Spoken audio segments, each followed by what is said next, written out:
My name is Hilda Annette Jensen, but I'm known to everyone as Annette, just Annette Jensen. And I'm from the Adams Lake Indian Band in Chase, BC.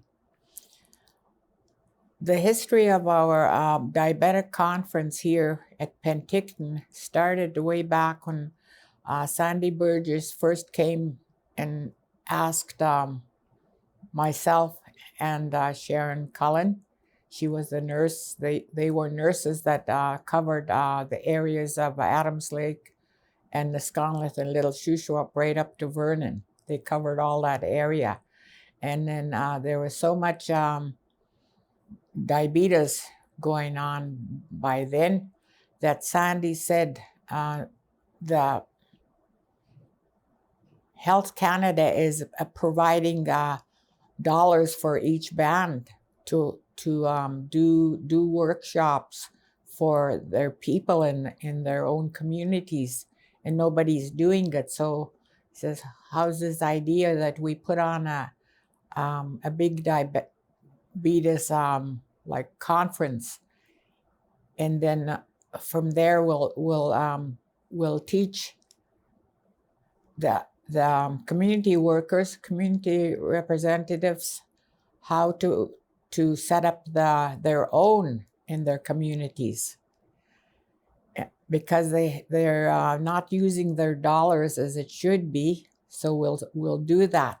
So we held our first one back in 2000, and it was myself, Sandy Burgess, our nurse, and Sharon Cullen, our nurse from the Okanagan, and Rita Gallagher, the community health rep from Osuyos.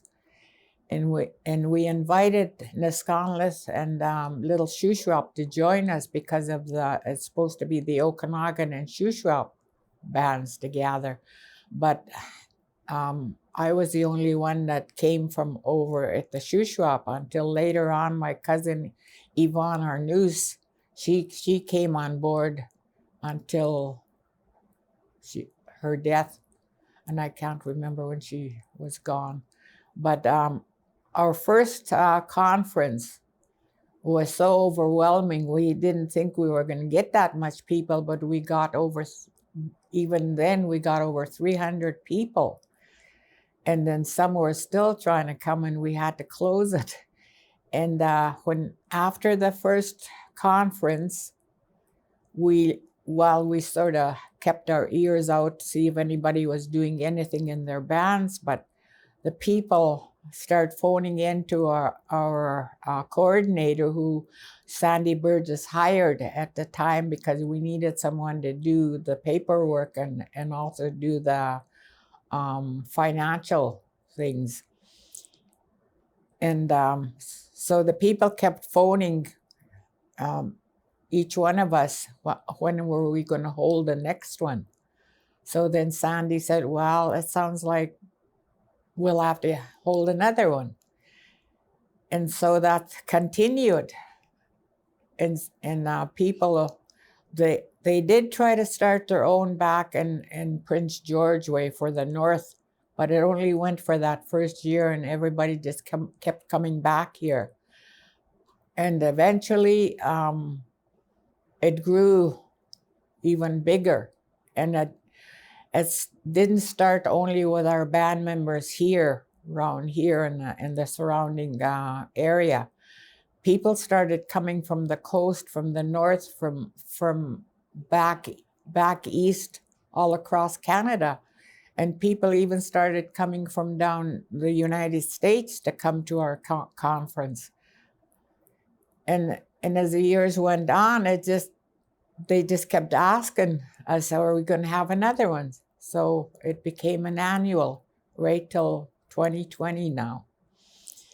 And I guess we were doing a good job, since everybody kept coming and it just kept getting more. We had to start turning people away because our numbers would fill up, and what we could handle here in Penticton.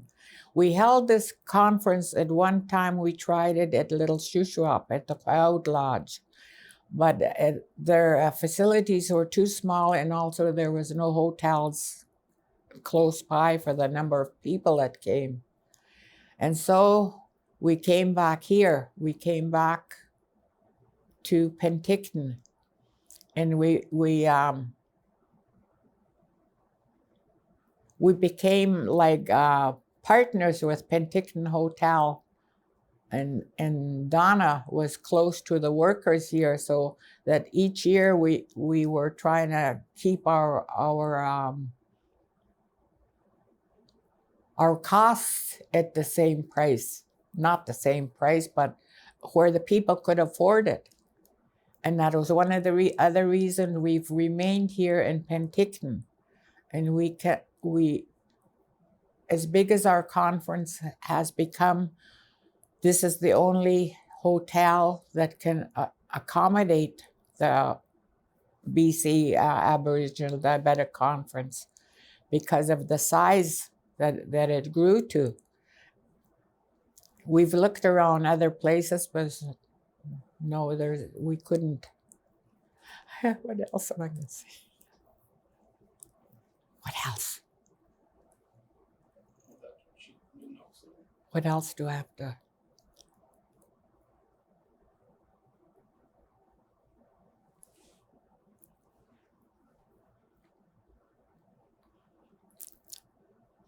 Oh, the other thing too is Sandy Burgess left after how many years? She left us on our own after so many years. And we're more or less, it's the committee that decides everything now with Donna. Donna comes to us and we go over things that we may need, or all decisions are put through with the committee, not only with one person. And we usually keep our ear out to the communities on what they would like to see at our conferences, like the speakers, the vendors, other things like that they would like what they would like to see there. So we try to accommodate the people that come on their needs, such as the screening. They always asking for the screening, and now they're starting with the foot care. And the massages, they can't seem to get enough of the massages. Those things like that have to be looked at before we start our conferences and make sure that we have the workers there to provide all this.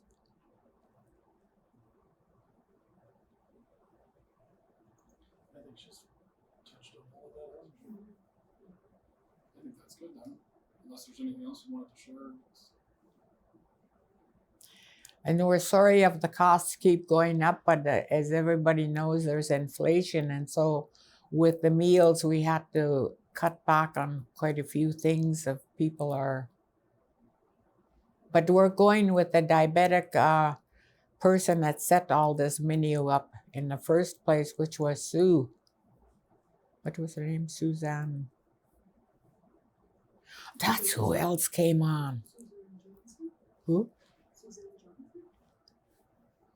I know her name was just Susan. She works for the First Nation something. Yeah.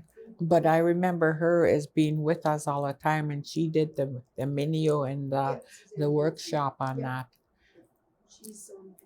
And we've always had Guido as our exercise person, and we've also had Rosalind for the other exercise. Those people have stayed with us through the years too, that we've hired them on. So we're practically like a family. We have the same people that worked with us before. There are some that we've lost through the years due to illness.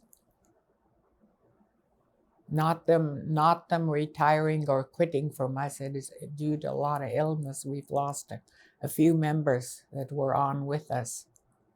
So our committee is growing smaller, so we're asking the younger people to step up, even from the families. And that is why I'm training my granddaughter.